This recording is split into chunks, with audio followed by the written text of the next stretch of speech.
From the nation's capital, this is the Fly Fishing Consultant Podcast with your host, Rob Snowhite.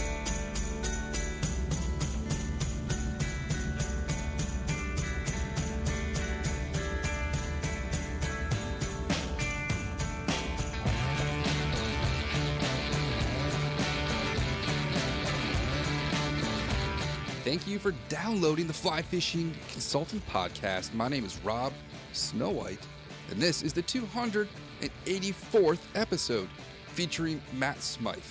You may know him from his nom de plume of fishing poet. I've known Matt for several years through Project Healing Waters and bumping into him at the fly fishing shows. You may have heard him briefly before at some of those Edison and Somerset fly fishing shows in the past.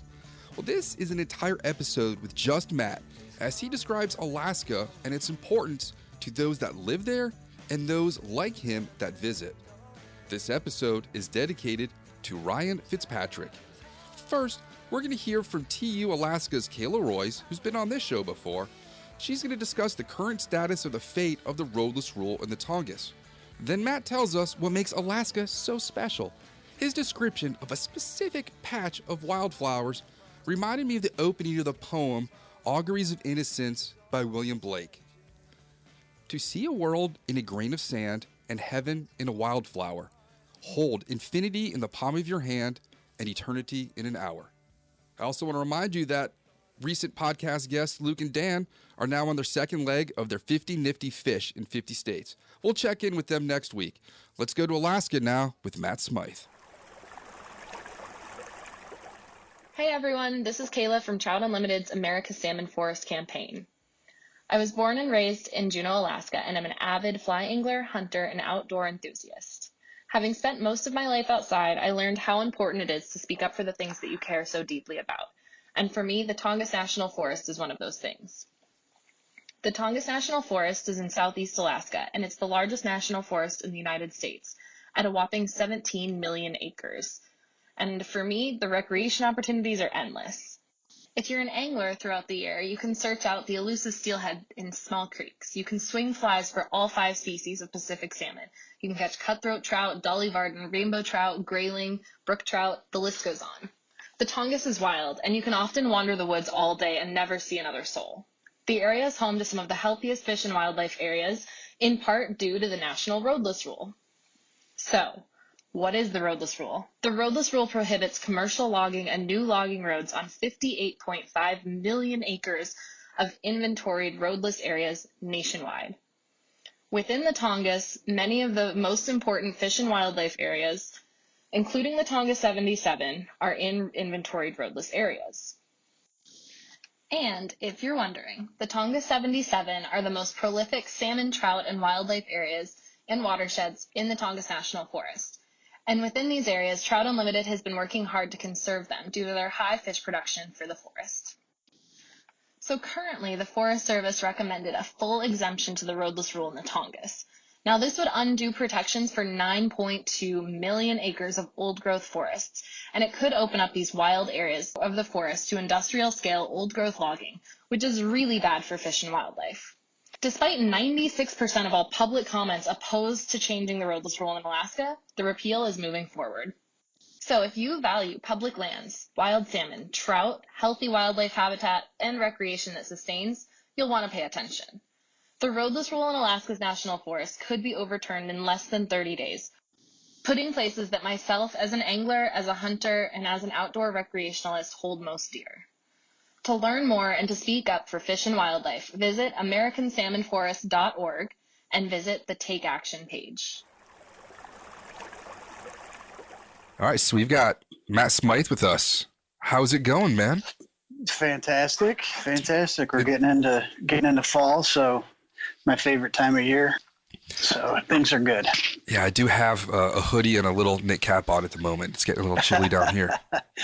Yes, absolutely. I'm still in flip-flops though. I won't give those up until the snow's at least ankle deep. So yeah, I've seen you at a lot of the shows in flip-flops, and I can't do that. Usually October, early October is when I switch over. Right on. Yeah, man. So we're going to talk Alaska today. Absolutely. So where are you in New York right now? I'm in the Finger Lakes. So we are about halfway between Syracuse and Buffalo, and about half an hour south of Rochester. From this area, from Canandaigua, which is one of the 11 Finger Lakes. So I don't know, maybe 5 hours from New York City, roughly. All right. So how far are you from Alaska? a lot farther. at least two layovers. So tell us, how did you get into first going to Alaska, and what is it that brings you back? I always look forward to your Instagram stories and pictures. Well, so I've been twice now. I haven't gotten quite to the every year level, but the first time that I went to Juneau, and I went with a group of writers, editors, photographers, and some folks from Trout Unlimited.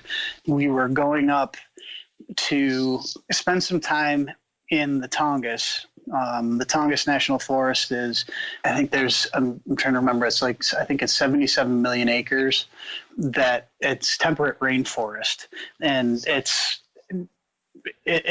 a pretty amazing place from that standpoint to have a rainforest in Southeast Alaska. They were, at the time, fighting against, there was logging interests, mining interests, different things along that line. They were really working to fight for the salmon, since salmon is the primary economic driver in that area. And they were fighting against or fighting to preserve the roadless rule, which is now there's been the final environmental impact statement that just came out that says that they're actually going to roll it back, or they want to roll it back, which means it's going to jeopardize just an immense amount of forest in the Tongass to be able to open roads for logging and other extractive activities. So, but I had gone up, that was in 2018, and we got to see the commercial fishery there and how their operations, once the boats come in. We got to go and fly fish as well.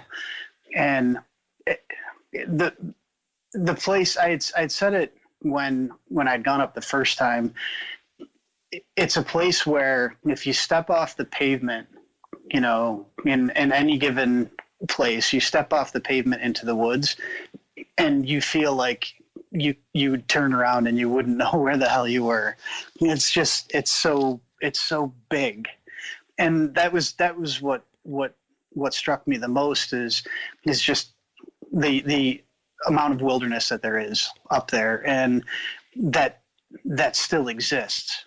I mean, for me, I'm a kid from upstate New York. We have the Adirondack Park, which is absolutely, it's such a gem. But when it's hard to imagine when you're standing on top of Mount Marcy or Algonquin or any of the other high peaks. It's hard to believe that there's something not just bigger, but that would make these peaks look really like sort of rolling foothills by comparison. So I was really, really struck by that when I got out there. There's no way to prepare for it necessarily. So, but that first trip, I'd been, as a kid, you hear about Alaska, you hear about the Yukon and just that sort of subsistence living, and it's hard living, right? You gotta work and really pay attention and pay attention to the land itself in order to be able to live sort of, I guess, in concert with it.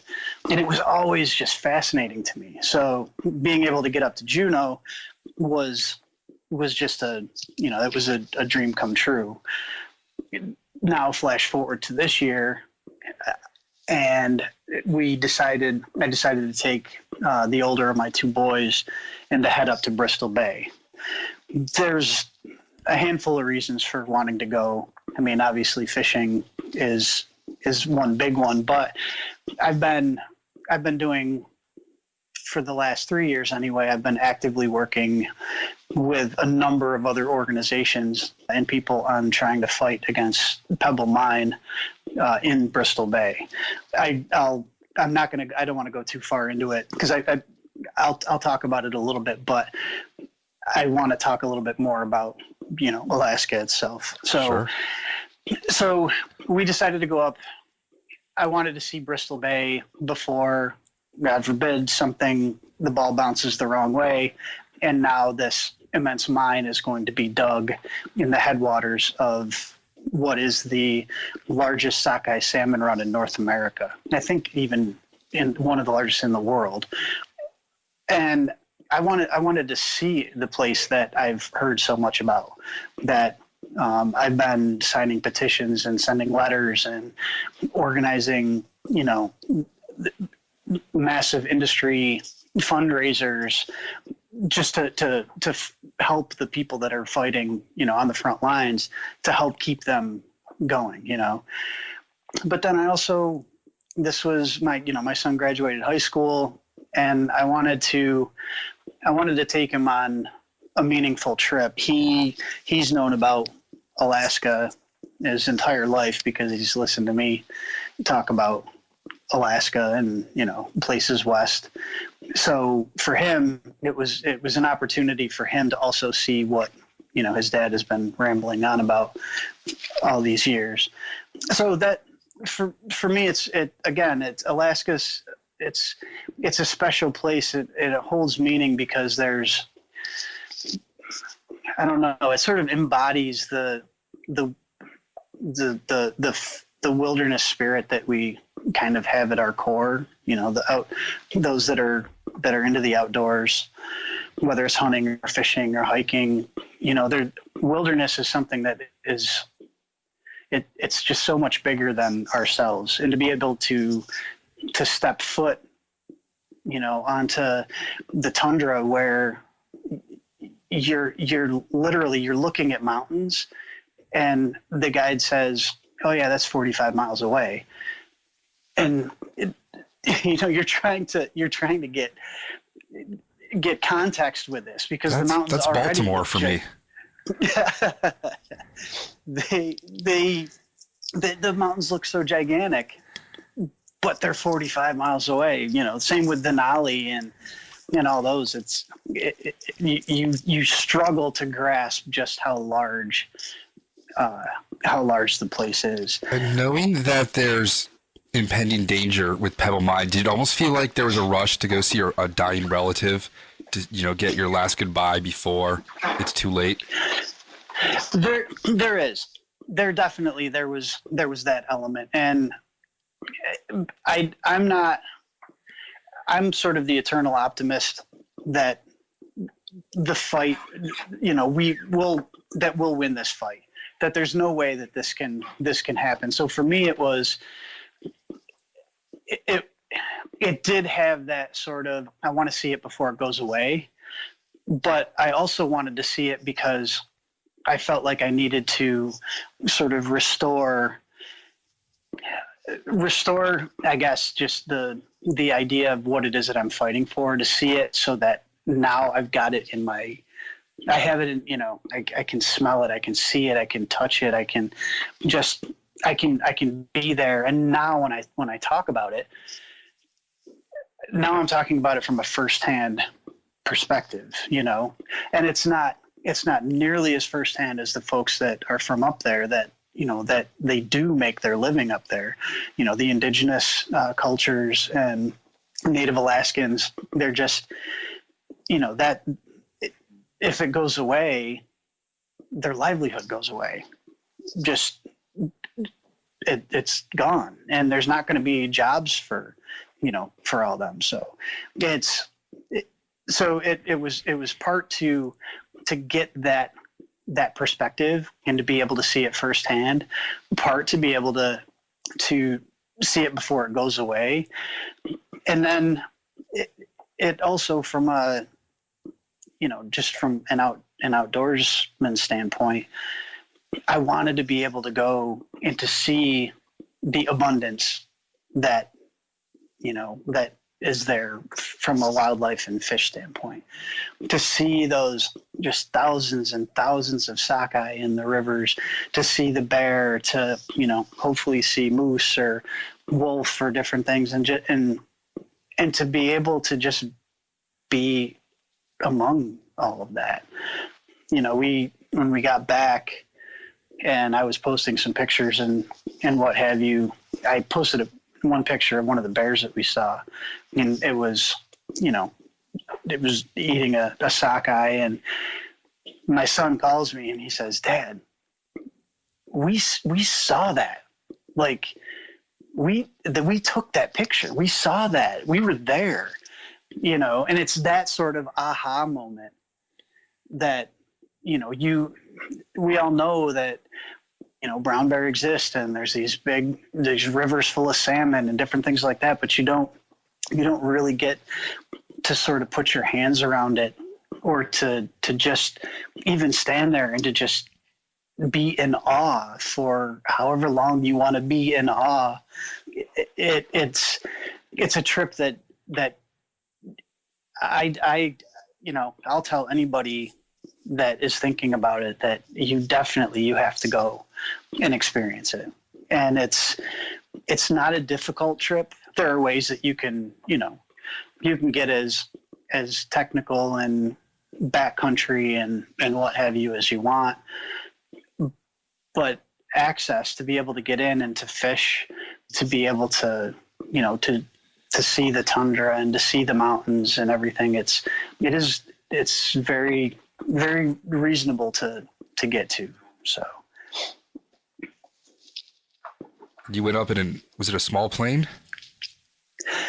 Yeah, once we flew into, to get there, I flew right out of Rochester here in New York, and we had 2 layovers, one in Detroit, one in Seattle, and then from there caught a flight to Anchorage.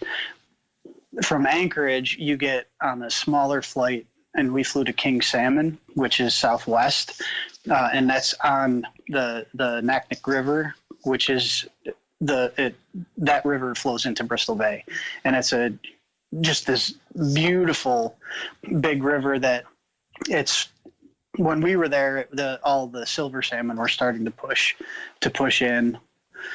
The cohos, which, you know, being from up here, there's the vernacular. We have silver salmon in Lake Ontario.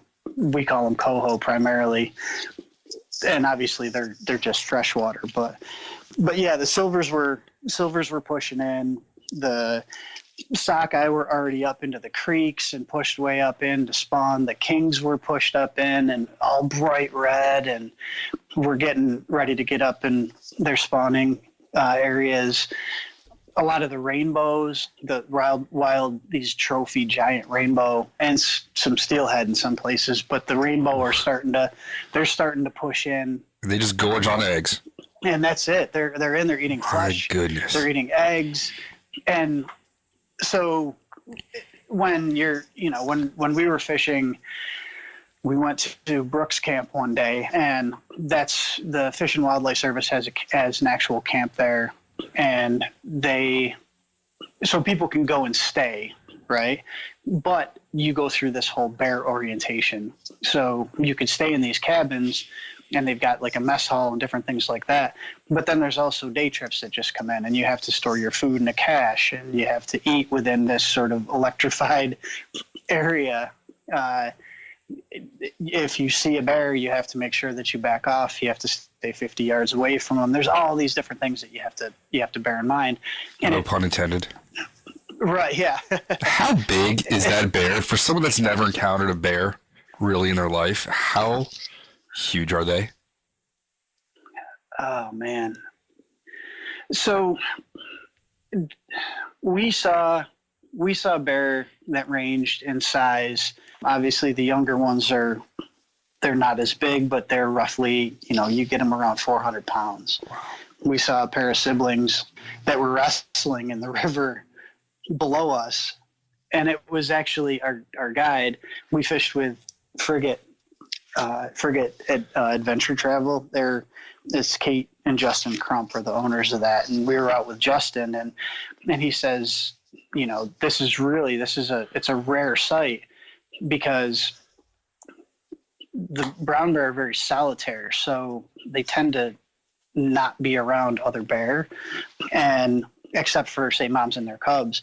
But once the cubs get old enough and they get out on their own, they start to be very solitary as well. So to see this time of year bring back all these bear to the river, and for these, what we're presuming were siblings, to find each other again and to actually be paddling around and, you know, wrestling in the river, you can't help but just reel your line in, stop, and just watch for as long as they're going to be farting around down there. And so, and those were small ones, like a pair of 400 pounders, but they get up to generally, like, I think some of the bigger bear get up to like 900 pounds. We saw some that were most definitely pushing 1,000 pounds. They were absolutely gorged, fat, stuffed sausages on sockeye. And we got to see them up at Brooks Falls. Brooks Falls is sort of this is the epitome of when people think of bears sitting in waterfalls and the salmon jumping up and they're grabbing them out of the air and all that. That's Brooks Falls. There was one bear sitting on top of the falls on this small rock outcropping, and he had blocked the water, and the water's rushing around him. There's another one in the hole below him. There's two on the far side. There's one that's lounging on a boulder, another one that's walking up, and there's just fish. There's sockeye everywhere. And the fish are jumping up the falls. The one that's in the whirlpool at the bottom is moving around, and the fish are spooking and trying to jump the falls. The one that's on the falls is grabbing them, or, you know, trying to bat him to a spot where he can grab them. And you just sit and stare at, this is nature. This is firsthand. This isn't a zoo. It's not, you know, it's not on Nat Geo. It's right there. When we were further downstream from the falls, we would have to back up across the river. You know, one of these big males would come lumbering down the shoreline, and he's just working his way downstream, and you back up across and let him go through and walk back up and get back into the area we're fishing, and then another one comes down, and, you know, you just have to kind of keep your head on a swivel. But they're amazing animals. They're as big as you would dream they would be, but seeing them I don't know, there's something that it's like the connection, the connection closes, and you're like, damn, I didn't even imagine that big, you know. I didn't imagine that big was going to be that big. So what does it smell like with giant bears around and salmon by the millions, probably rotten salmon on the side? Does this just smell like wild nature? Surprisingly, it's not. It doesn't smell bad. It doesn't smell like anything, but it just smells clean. You know, you smell the trees, and the water is just crystal clear and fresh. There are some spots you get, you know, when you're walking, whether it's, you know, through the tall grass or whatever, and you're working down a shore, you know, spots that, you know, it might get a little ripe because they've grabbed several fish and they're over there eating, or they have eaten, and there's just, you know, whatever that's left of the carcass is sitting there. But generally, it smells, I don't know, it just smells untouched, you know. It's sort of like when you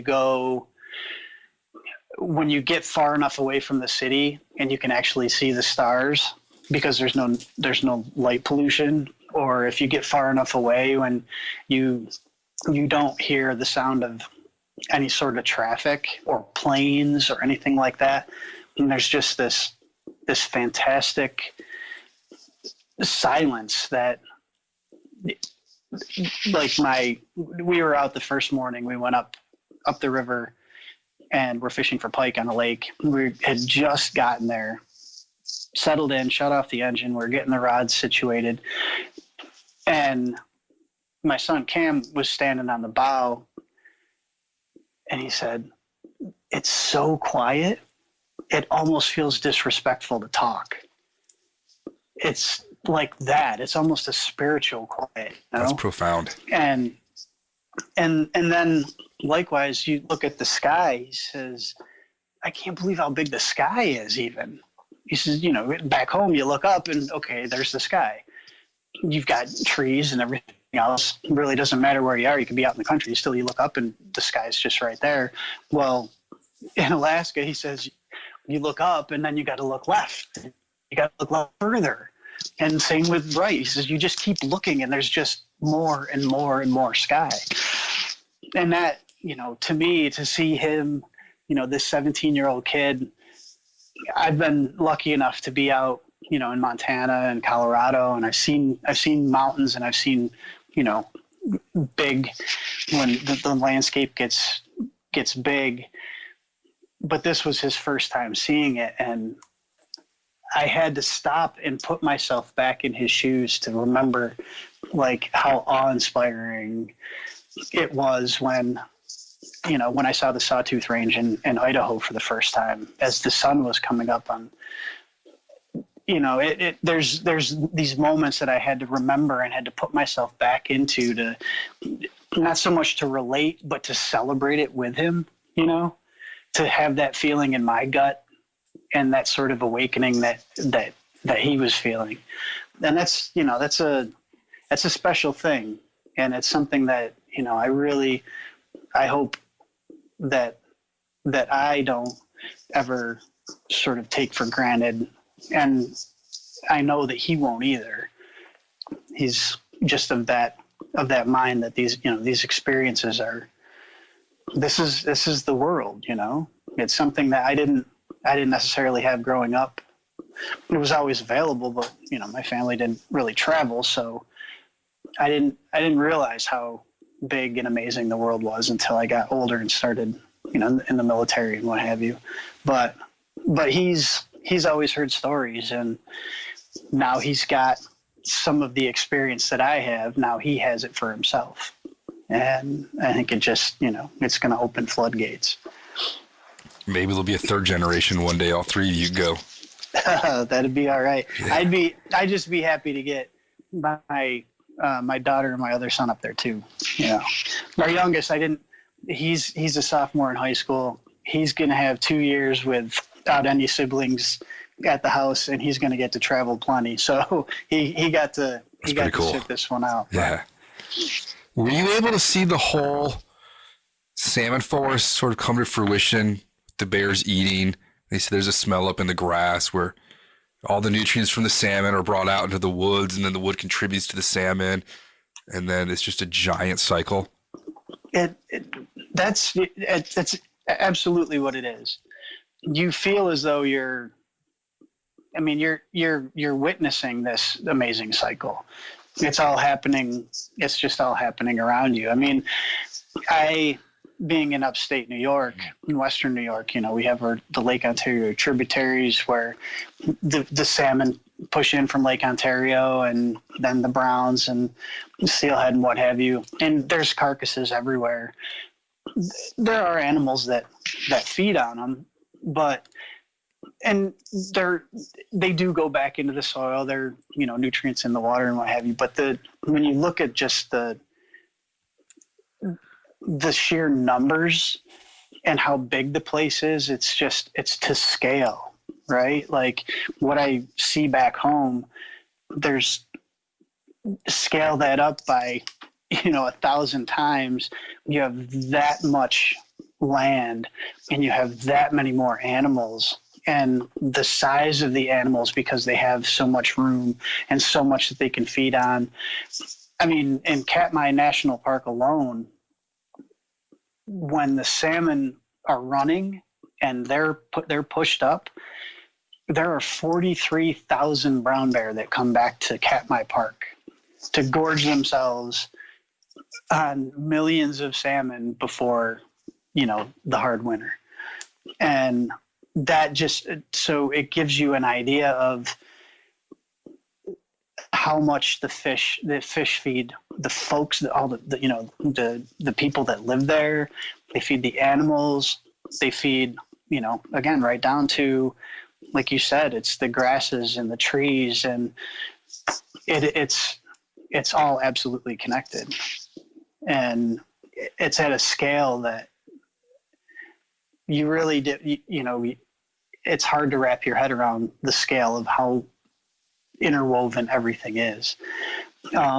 We had flown out one day in it was a float plane, and we flew, I don't know, it was about a 45-minute flight, and we dropped into a remote pond and then hiked on the tundra up and over a ridge through a bunch of alders and stuff like that, and then down into a canyon to fish a creek. But walking on the tundra was, first of all, it's really spongy. So, when you think of tundra, you think frozen tundra, right? It's just wind whistling and cold, and everything's sort of brittle and hard and jagged. And it was beautifully lush when we were there. The ground was soft. There's lichens and sort of moss and other small plants and things like that. And it's a really uneven surface. A lot of that has to do with the permafrost has been essentially thawing, and that's, because of the rising temperature of the planet and what have you with climate change. And so it's causing, there are spots that heave and other spots that sink.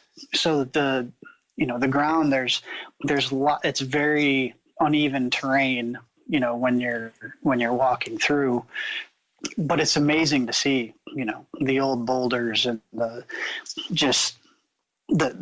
flowers that exist in like a thumbnail's worth of soil. Just it's spectacular to see just that ancient landscape, But when we were flying in, you could see out over everything, and the tundra just goes on forever. But you can see where there was old ponds or old like glacial ponds that have since filled in, like the tundra has sort of taken over. There'd be grasses and different things that creep in on the sides and eventually just take over that whole lake, and it just becomes more like a bog. Kind of like there's places like that in the Adirondacks. There's a lot of lakes that are surrounded by bogs as well. And I had that in my head when I was looking at all these from up above, but you can see just how many thousands of years. There's a whole story that's just unfolding below you. You can see what used to be there. We saw, a sow and her cub walking across, and it looked like they were heading to another pond, but in the middle of nowhere. And there's these two brown bear, and they look so just profound. We're pretty well up in the air, and there's just this perfect bear shape, and the cub just walking across the tundra, this beautiful green and gold of the tundra. And there's this dark figure lumbering along, and rivers that are snaking through in different spots, and mountains off in the distance. And it's just a profound sight. Was that bear even acknowledging you? No. Does it even know what you were? Yeah, like an airplane. It just whatever, man. And there's small ones, and I mean the bear, like when we were in the river, they would pay attention to us. They're used to people. A side glance, and I mean you got to figure on a non-COVID summer, there are like millions of people that come through there. Okay. Right. That's like one of the destinations in Alaska that there are tours just to go see the bears, period. So for us to be there, there was only one other fishing party on the river while we were there. So there was only 4 other people aside from Cam and Justin and I in the river fishing. And that to me was, you know, it was pretty damn cool to have almost the whole place to ourselves. And it's very rare, but for us, it was kind of nice because the bear, there's not the risk of some, you know, idiot who's wants to get close and no, I'm going to take a picture. I'm going to see how close I can get or whatever, you know, pushing the boundaries. It's just, we respected them. They might have looked over or stopped, picked their head up or something like that. But generally they did what they were going to do. And, you know, it's pretty cool to witness nature like that in, you know, you're on their turf and even at 50 yards, I can't move in, you know, knee deep river that quickly to be able to turn and burn. So it's pretty amazing to be there and see them on their terms. And the fish, what is it like casting to something that is in such a pristine, clean environment, so far away from absolutely everything? Well, what I found interesting was, well, there was a few different places that we fished, so the situations were different. You know, when we're at Brooks, there's just all you see is, I mean, just sockeye everywhere, and they're pre-spawned, so they're all red, green heads. They're not up on their beds and in their areas yet. They're pushing up there. And we're really just ignoring them because they're not eating. And the only way you're really going to catch them is if you floss them, you know. And for me, I would have loved to have held one, but I just wanted to catch fish that were biting, you know. And I could see them in the river, and I don't need to disturb them at the end of the day. So getting past that, there's all these fish just all around you, and we were just trying to pick rainbow trout that were in and among them that were just sitting and staged and waiting, that had pushed up from the lake. And so we would skate mouse patterns, or, you know, I just fished streamers and mouse patterns for them. I didn't even bother fishing eggs or beads, just because I you know, we caught some in other places, but on this particular day, I just wanted to pull a couple of streamers, just little goby patterns or what have you, and mice patterns too. So they come up and just grab it off the surface. But it was awesome because we would fish together. And so when I can't necessarily see where a fish was holding down below me, but the guide had talked me into it. And then Cam and Justin would be like, oh, he's moving. And all of a sudden, he's grabbing it. Or there's spots where you can see him and they chase it 25 feet before they grab it or nose down on it right on the bottom and take it like a tailing bonefish or something. It's very, very cool. And it was there when we fished for pike. That was, it was all flat water, and we would spot them in some instances, spot them way ahead and just, chuck long cast and stripping streamers. And the last thing we expected was to catch pike when we went to Alaska, because it was never on my radar.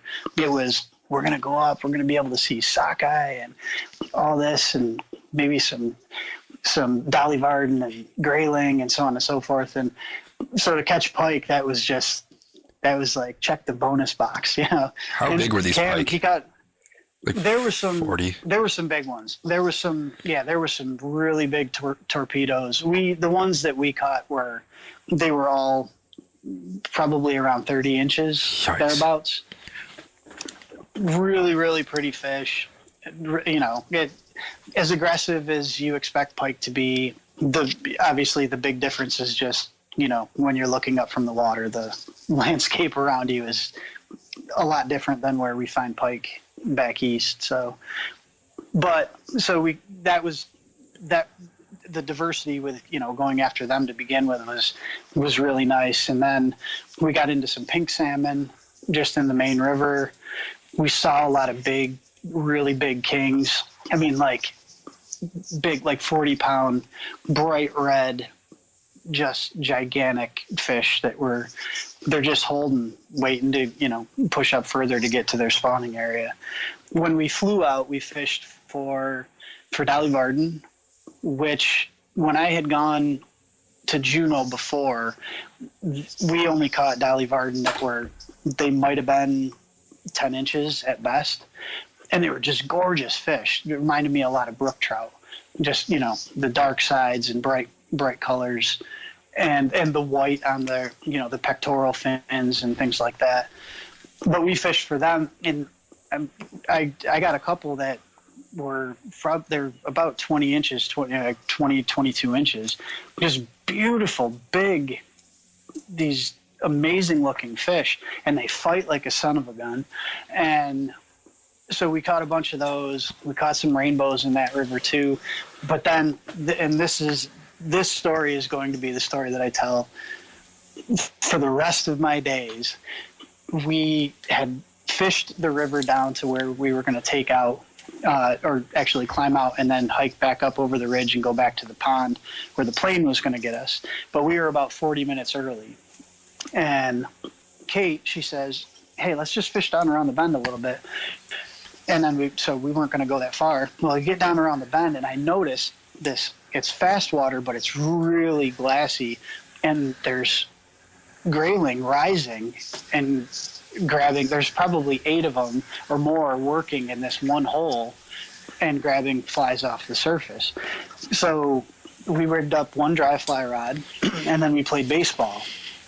And it was you get 3 casts.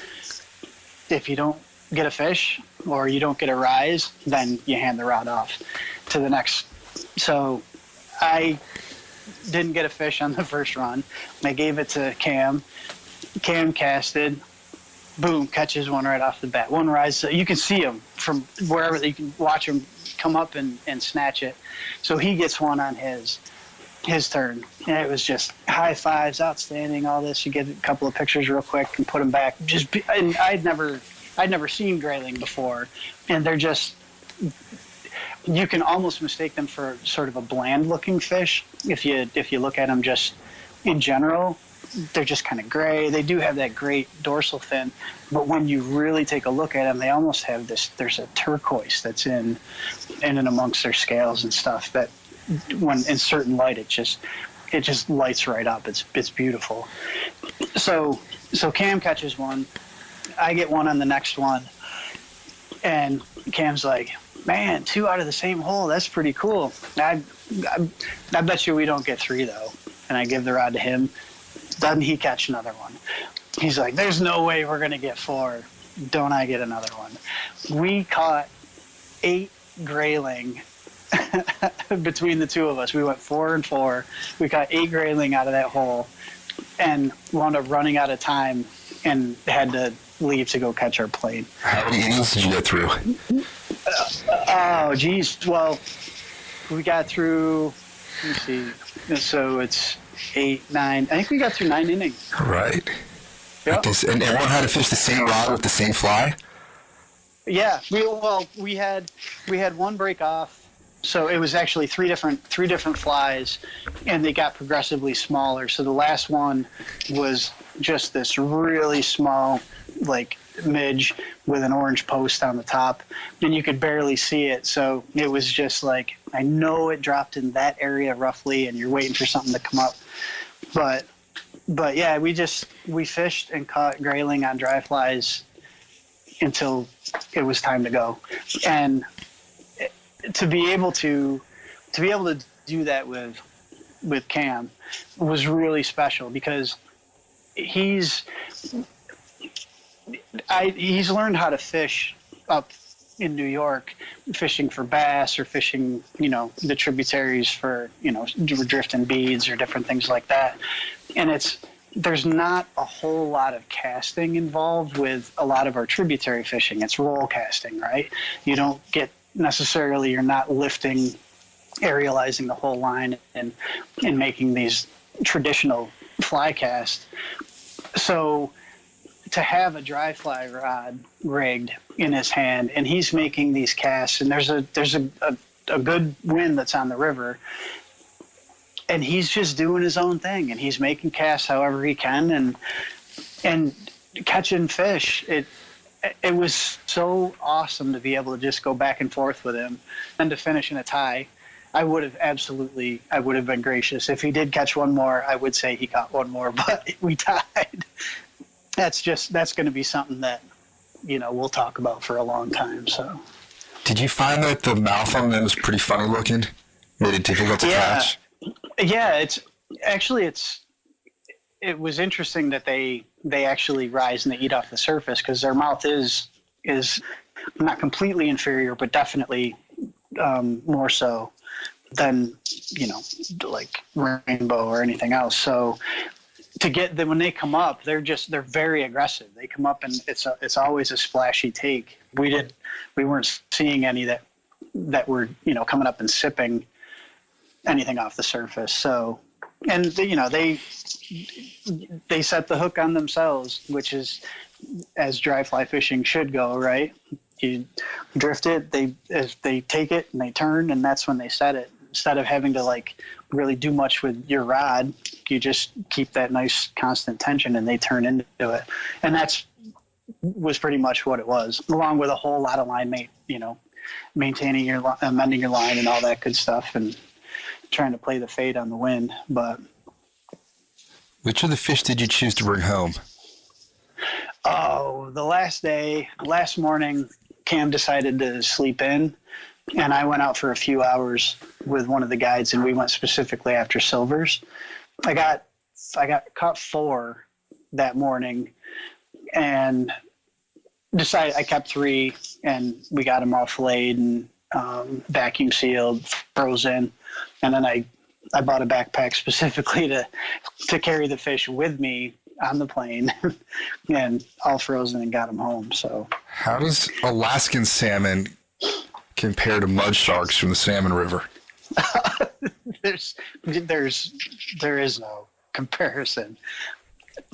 I mean, if you get them out of the lake, when they're fresh, salmon are really good within a certain size out of Lake Ontario. But the quality of the meat, just how the 3 that I kept they were bucks, and just the quality of the meat, the density of just the muscle is amazing. The color too. The color is just pure, that beautiful orange, and it's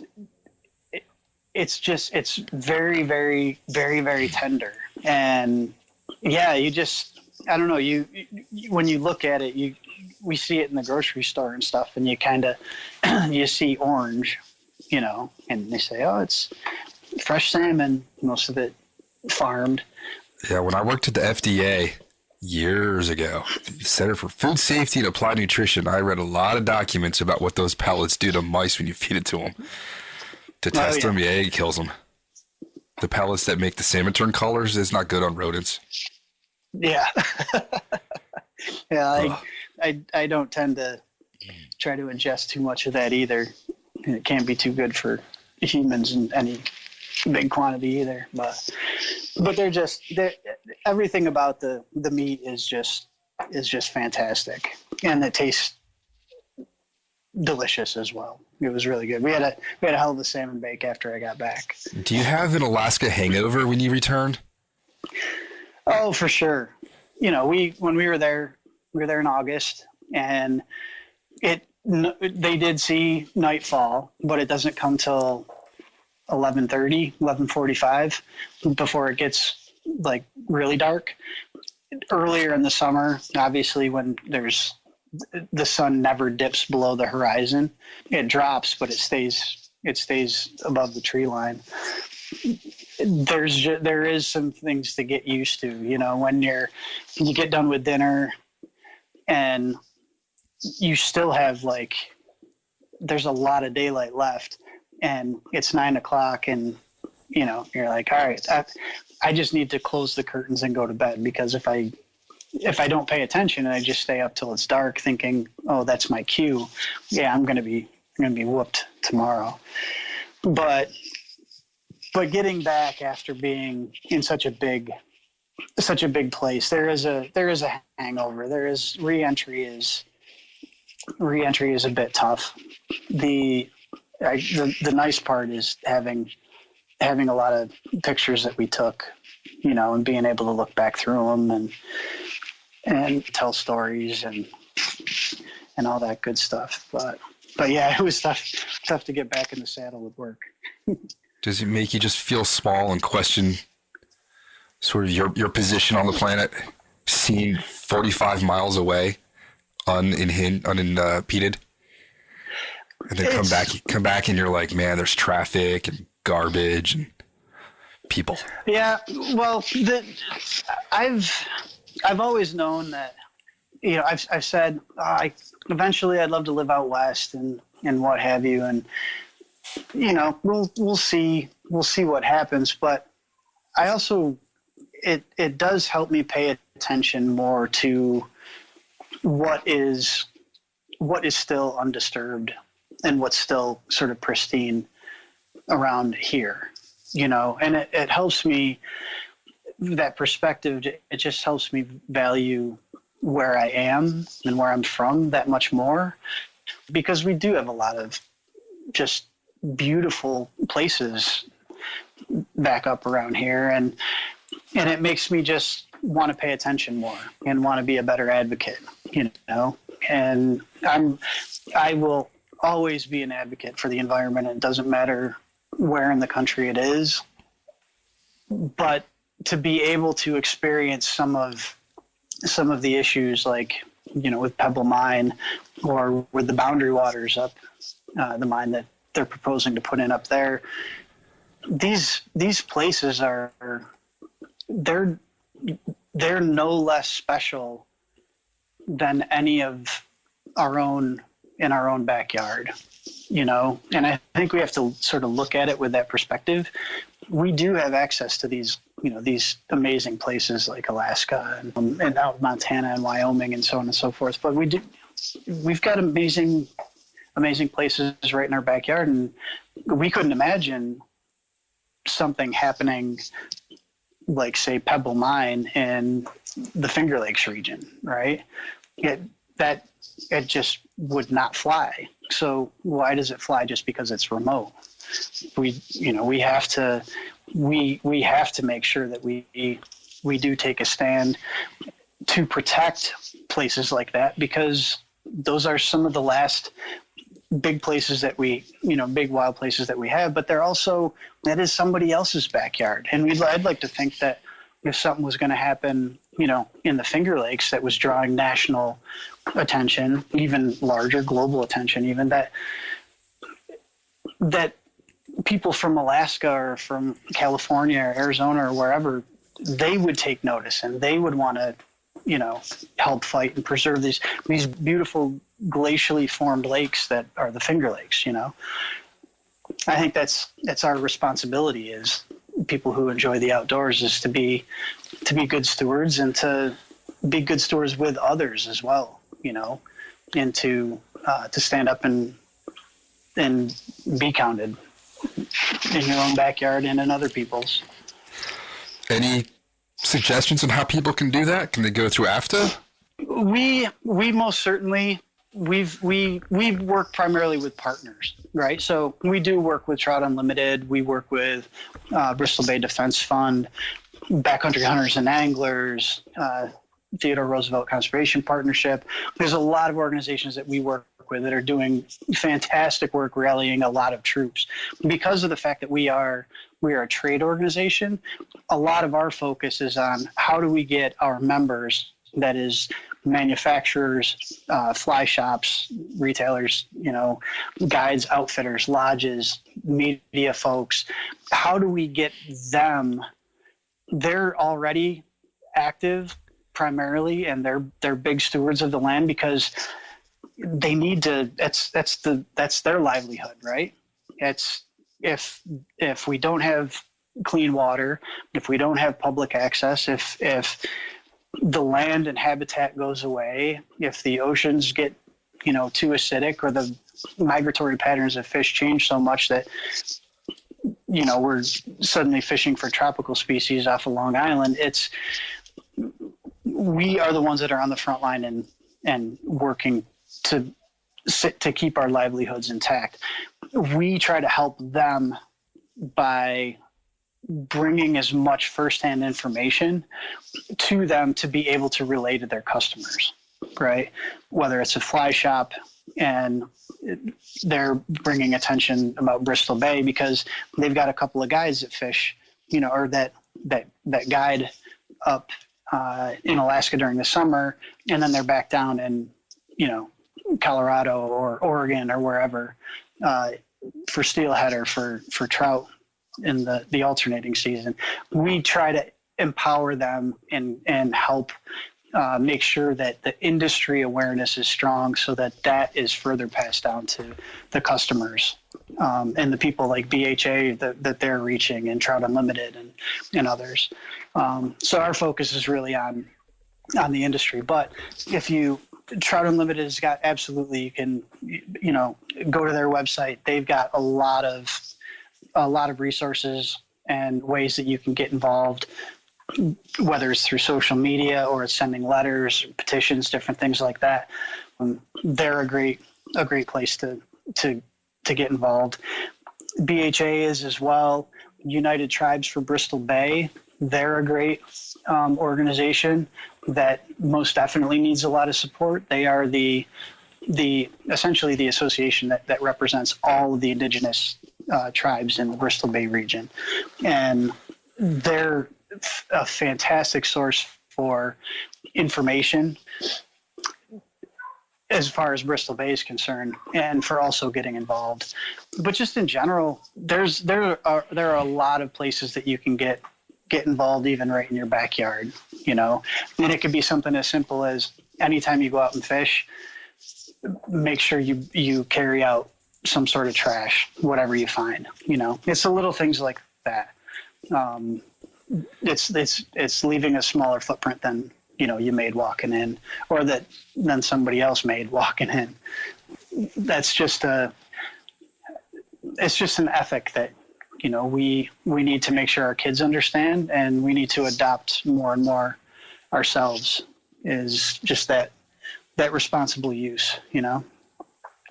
Absolutely. And someone taking their kids to a place like you do definitely shows them what needs to be protected, where a kid sitting on their computer all summer didn't get to see. And I know that there's, I'm very, very fortunate to have been able to take my son there this summer, and to have been there back in 2013. And I know that there's a lot of people that, they may never necessarily get to go to Alaska, let alone say get outside their state. There's a lot of different realities, but for people to understand that there is a bigger world, like I wanted my son to know, and he knows in general, there's he's been out to Long Island and seen the ocean and different things. He's been some, different places, but I want the kids to have a bigger worldview and know that it's not just your immediate universe, and that's all that matters. There is a bigger world out there that you can absolutely, have a positive impact on, and that you should be a part of, because this is our planet, and you should be out trying to experience as much of it as possible, because that's going to change your perspective on, at the end of the day, what your role and what your responsibility is. So fantastic. Let's wrap this up with some random questions. All right.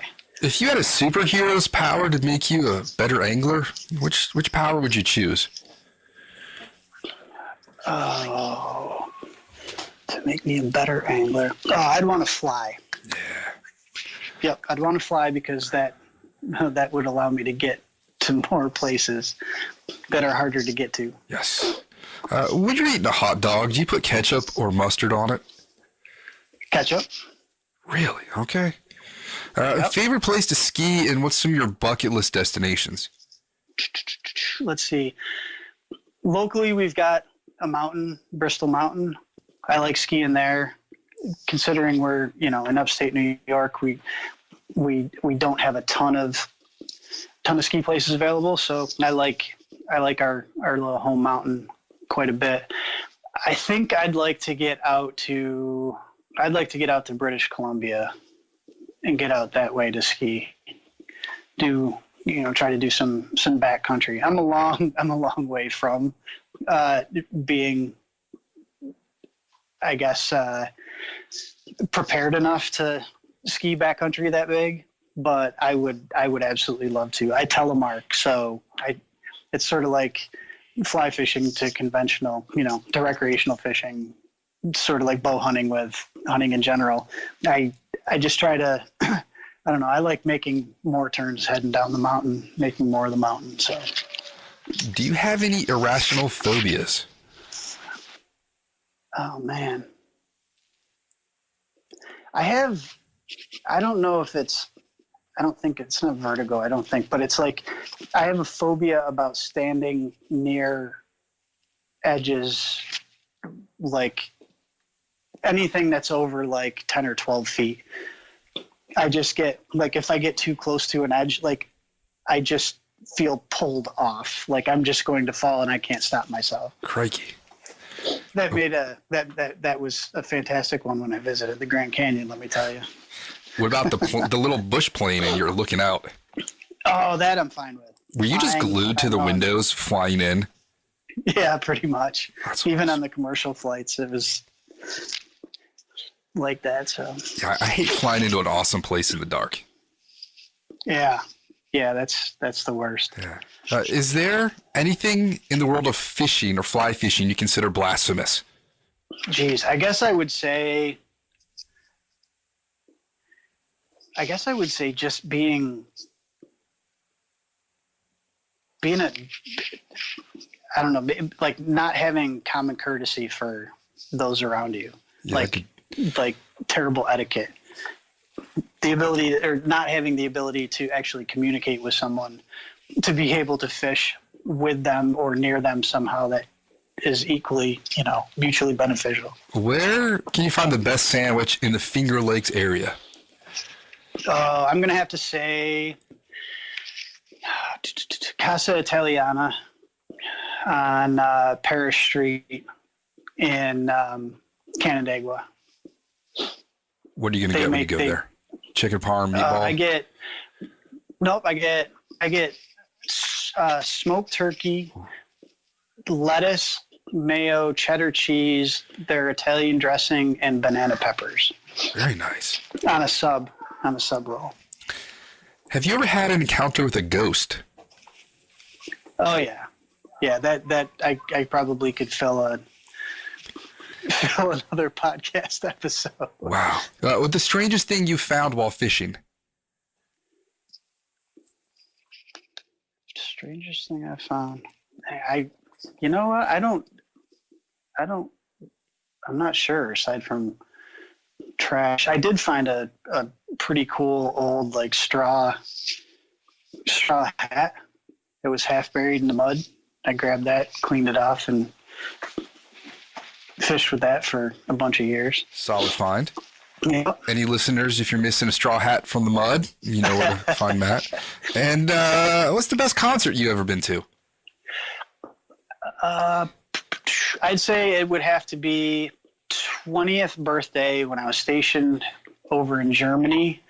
The Beastie Boys opened for Public Enemy. What? In the town I was stationed in. That was like 89, 90? I got to hang with, Yeah, this was 91 or 92. Okay. And I got to hang out with Ed Rock and their keyboardist before the show. What's a fishing story you had to have been there to have believed? Jeez, this is a good one.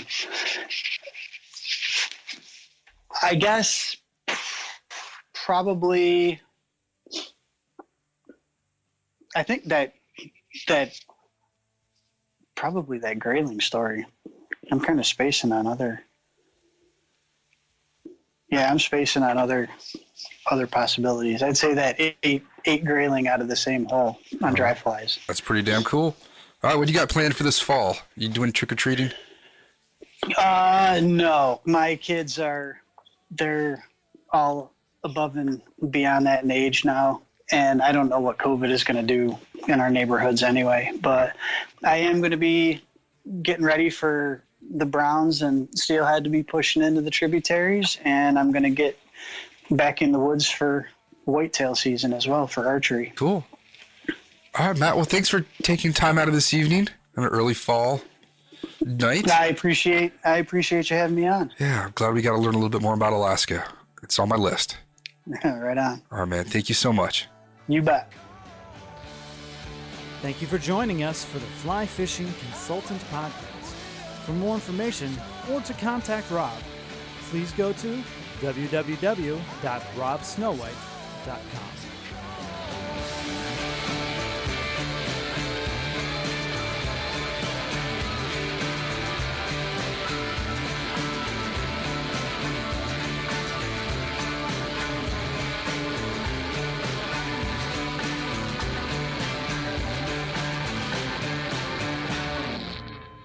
This podcast is brought to you by Freestone Productions at freestoneproductions.com.